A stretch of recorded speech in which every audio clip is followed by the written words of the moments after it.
kedveseim! Először is nagyon boldog karácsonyt kívánok mindenkinek. Most pedig hadd meséljem el nektek, hogyan szakadt be egyik télen alattam a jég. Nem már szóltatok, hogy rég volt storytime. Nálunk vidéken van egy bányató, ami most már nem igazán, de amikor kicsi voltam, télen mindig befagyott. Kellőképpen annyira, hogy tudjunk rajta korcsolyázni is. Ez nagyon menő volt a barátaim körében is. Úgyhogy egyik télen áthívtam az egyik barátnőmet, hogy korizzunk. Bevallom őszintén, én amúgy mindig is féltem ettől, hogy beszakad alattam a jég. De volt egy szomszédunk, aki mindig nagyon jól leellenőrizte, hogy rá lehet-e már menni biztonságosan a jégre, és ő amúgy jóvá hagyta, de pont aznap, amikor átjött a barátnőm, egy picit melegebb nap volt. És mondta is, hogy ők ma biztos, hogy nem mennek rá, és nekünk se ajánlják. Én szót akartam fogadni, de a barátnőm annyira erősködött, és annyira nagy lelki terhet rakott rám, hogy ő majd csak egyszer van itt, és ő otthon nem tud korizni, és náluk nincs ilyen menőtó, és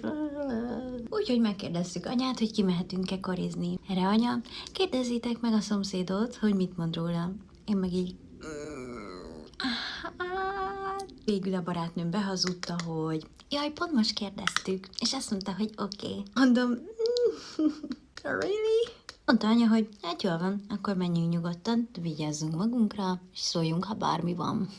Amúgy mentségemre szóljon, én csak azért mertem rámenni, mert voltak még vagy 3-an, akik korcsolyáztak aznap, és konkrétan láttam a szemem előtt, hogy tök rendben van a jég. Tök rendben. Na hát felvettük a kis koriainkat, barátnőm úgy rárohant a jégre, mintha korival a lábán született volna. Én meg így, hát jó, akkor szia, örülök, hogy ismerhettelek. De én hittem a szomszédunknak, úgyhogy nem mertem rámenni, úgyhogy csak a szélén körbe terveztem így végig siklani, ahol biztonságosan éreztem magam. Majd rájöttem, hogy ez volt a legbutább dolog, amit tehettem, mert melyik rész fog először kiolvadni? Az, ahol sekély a víz.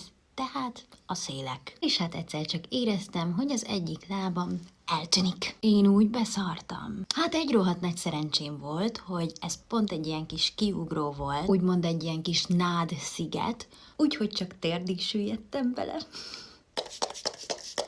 Barátnőm oda sietett hozzám, én zokogtam, első szavam neki, anyának ellemond. Tudtam, hogy akkor nagy valószínűséggel soha többet nem jöhetnék rá a jégre. A barátnőm elterelte anyukám figyelmét, amin én térdig vizes lábbal besúrantam a fürdőszobába. Egyébként többet soha nem történt velem ilyen ott. Akkor is csak az én butaságom miatt. De azért én amondó vagyok, ha tehetitek, inkább jégkoripályára menjetek.